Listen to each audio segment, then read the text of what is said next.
in the bottom left starting location, outclassed in that last game. He is KT Roaster Flash.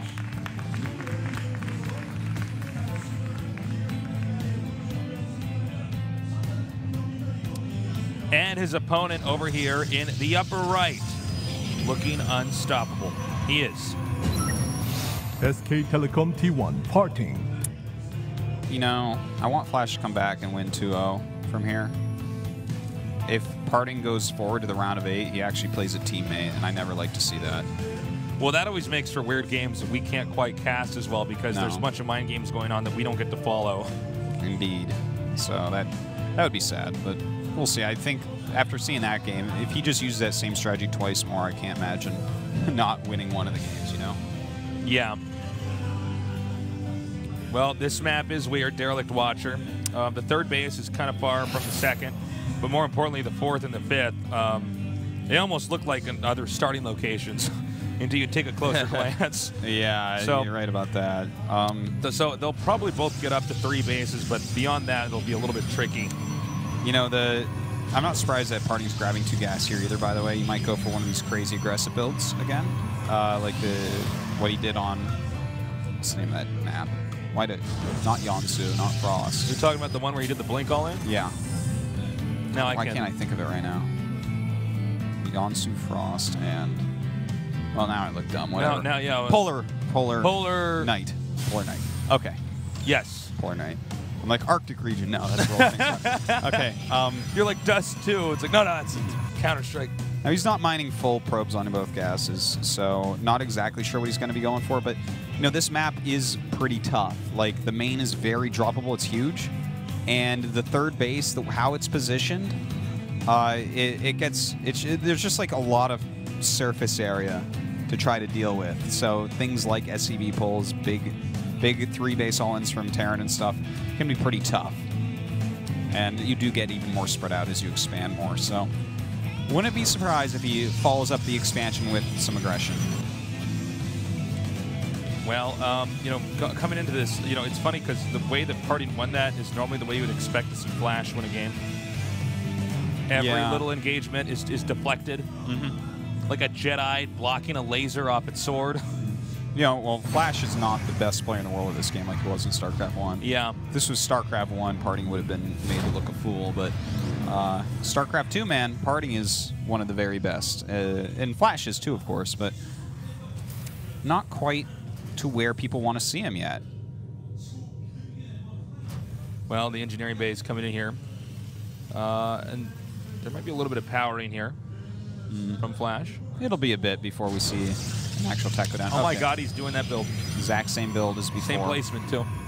Yeah, it is on the pretty same much, map. Yeah. same starting location. That was there might be a branch in this build though where he goes something different. We'll see. Oh, okay. Yeah, I see what you're saying. I guess that's what he's doing on this map today. I mean, yeah. That's funny because I thought it was a gimmick strat so that he could pull out the real strategy against Flash. I guess not. You know what? Against Flash, this is a player that it could be better against because Flash is more likely to make that really quick third command, in which case maybe it works out. But look, even his unit placement is exactly the same. Oh. Now pushing out that Reaper. Ooh, never mind. It is a different build. It is DT. So definitely. Okay, so let me talk about this for a minute. Yeah. This reminds me of when we saw Squirtle. He had 3 Terrans in his group. This is a while ago, by the way, and he had like 6 different builds, but they all started out looking the same.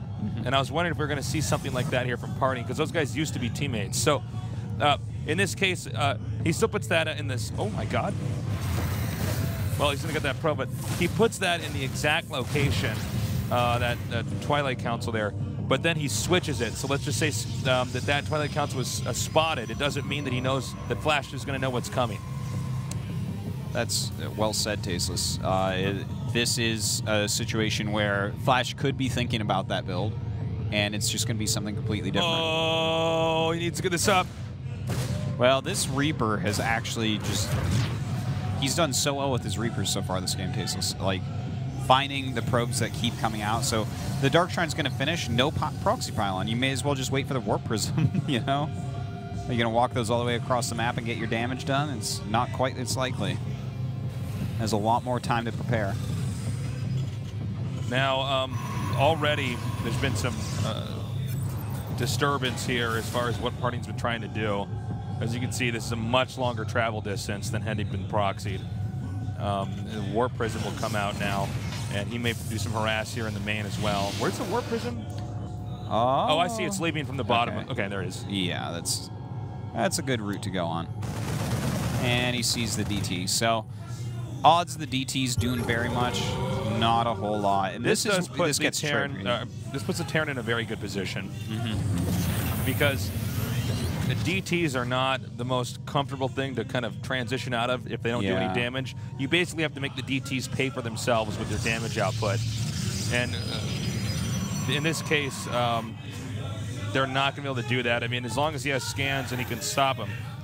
Now, he's trying to beat out a scan just there. Flash not going to budge on that for now. Yeah, this is pretty tough, Tasteless. Flash is going to have a big supply lead here. Now, PartinG is going directly into High Templar tech, adding a bunch of gates. He's getting his charge, of course. He's getting that +1 armor, although Flash already has his +1 attack and will have +1 armor as well when the engagement occurs. Not adding in any Immortals either. A lot of players that go for a quick DT drop add in an Immortal or two just to give some more bulk to their army. But his army is going to be pretty soft overall. It's going to be kind of hard to fight against this, especially since he has just 2 sentries and all his gas is going to have to go to High Templars. So he can't even control the engagement that well. This is what happens when you go DTs, guys. There's a lot of risk involved. It's not really a safe standard build. Well, the funny thing is, Storm is such a good spell that if he gets like 1 to 2 good Storms, then everything can just become okay, kind of. Yeah. Not completely necessarily, but that's a possibility. Looks like Protoss is interested in getting that 3rd up pretty soon here. And Flash is going to move out across the map again. Looks like he's banked up 400 minerals for that Nexus. Nope, I spoke too soon. He now makes a few more units. Yeah, well, he needs to defend against this perfectly. If he made a Nexus right now, I don't think there'd be any chance to keep it alive now. Flash is actually going into 5 racks before his 3rd, so that's an aggressive stance right there. He'll probably make his 3rd command center pretty soon, but a lot of units are going to be rallying over. I think this is the right choice for this situation. Hurt PartinG while he's behind in these unit counts. All right, Nexus cannon triggered there. Will he go pick up here and go to the main? Not clear. Nope. Just trying to get that army to move around. Now the Warp Prism is going to come in over here with the Zealot drop, but it looks like Flash is actually prepared for that with the Viking and the Marines here. And he's going to continue to target on the Warp Prism. Doesn't want any more warping. In the meantime, the Zealot's going to do a little bit of damage at least. Oh my god! Well, no, the Viking gets it. And he cleans it up without too much problem. Those are a lot of units, though, that he wanted to have up with his army. Have to stop these drops, though. Trying to take out these High Templars. But PartinG was prepared. And yeah, we still don't. Oh, when are we? Yeah, we're just going to see Flash power for a little while here. He's going to make the 3rd over here at the actual 3rd. He's not going to make it in his main and float it there. That goes to show you how confident Flash is on the map right now, considering the past few engagements we've had. He's saying, well, you can't actually get out of the base. I'm the boss of this map right now. It makes perfect sense with that DT tech failing so hard. Like the arcs that he could have, the spread he could have if this attack came, Charge Lots and High Templars would both be rendered almost useless. So Flash playing a very smart game here. Moving forward once again, he has a big army now. We need to see really good Psy Storms. Oh, about as bad a Psy Storm as you can get. Another storm now. Those ones were not bad at all. Yeah, very nice ones. Stayed in there a long time. Thinning out that army a little bit. Now, you can see there's some... Flash is not totally sure if he wants to go attack that 3rd now, and he does bait out the army here. Well, stemming back, going to start to kite. The Zealot's being pulled back. He knows he needs another Side Storm. Ooh, another whiffed one. Not very good Side Storm here from PartinG.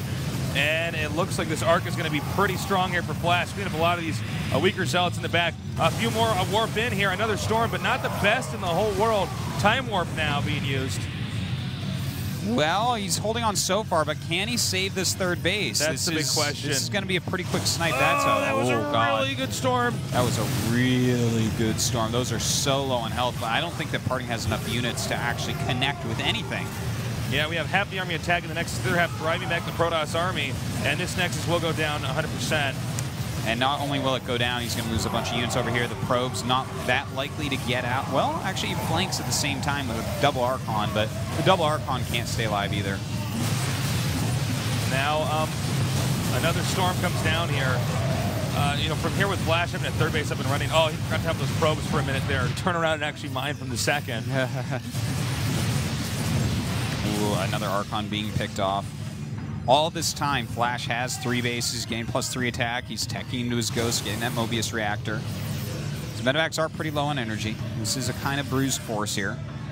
But he's rallying more and more across. And with a 50 supply lead almost, what is PartinG supposed to do here? High Templars are a great way to try to come back, but when you're this far behind, are you going to be able to land those storms that you need? I'll tell you Especially one thing, when it's this Marauder heavy? I can't imagine the Nexus down here ever getting up and running again. He's just going to try to get the army to be baited out. And, you know, the fanning out here of the army of Flash is just too good. Every time that Protoss army comes out, he whittles it down. And now the third will be destroyed, or at the bare minimum canceled. And you can see, whoop, there he goes again. PartinG really doesn't want to lose that Nexus. But don't forget, once that thing completes, then Flash can kill it. It's a really tough position here for PartinG. Now, none of these medevacs have really any energy left on him. So he can only stem so many times, but the Protoss' army is so small at this point in time, it doesn't really matter. And it does get forced out there. Well, he has 11 medevacs, so even though they don't have a lot of energy, he's still doing an okay job healing there, denying that third base once again. And he's just trying to go for the kill at this point. Yeah, he wants to close this out and bring us to the third game here for the third best of 3. Well, it looks like PartinG, that was a pretty good storm. Not much of a chance, though, here. Like, PartinG isn't gaining much ground. The only thing he's gaining is in upgrades a little bit. But Flash's upgrades are basically the top anyway, so he's looking to tie in upgrades. And, you know, if he wanted to win the game, I would say, okay, you know, if he had 3-3 finishing here or something, okay, at least that's something to work with. But just catching up in upgrades doesn't really have a tech advantage anymore either. Okay, now we have a Zealot Warp in, I believe, over here for the Terran's third base. Oh, that's a nice little move. He's going to see... you can get some damage in there. That's something for PartinG, but I mean, granted, these guys are both godlike. With the lead Flash has, I just don't. I can't. My mind can't wrap around the idea of PartinG actually coming back with somebody like Flash. It's not like the Maru game. Like, he had a better army for a little bit when Maru killed his third Nexus. Here, he's been behind an army all game, in big part to that really quick DT tech that never let him fully develop into. Like a really solid early game This army. is a punished tech route. Yes, it is. This can happen when you go for Dark Templars. And he's going to be able to take out this Warp Prism here. A nice try. Kind of anticlimactic here for the ending. PartinG's putting up a good good fight. Most people would be dead by now, for sure. Yeah. PartinG's showing what a tough player he is to play against, but... Yeah, that army he has right now, though, not that impressive, really. Couple Marines trying to microverse 2DTs. Not quite working out for him. And again, another snipe there on the Templar. Looks like he did get a storm off before that happened. Terran is nearly maxed out. Flash is going to do another scan and figure out which side of the, or which ramp rather, the army is above. He gets one of the ghosts, does some okay-ish storms, but this is just too beefy of an army of Flash, hitting in 2 directions at once. Those High Templars not going to be able to get anything really done, and we should be seeing a GG coming out of PartinG. There's no point anymore. Yeah, there's really no point. You know, PartinG, okay, to his credit, man, he did a really good job staying alive. Yeah, he's hard to kill. I mean, PartinG, if you're against PartinG like this, you could be the guy that was winning the entire time, and PartinG slowly but surely manages to come back. GG. Not this time. Not this time. Well,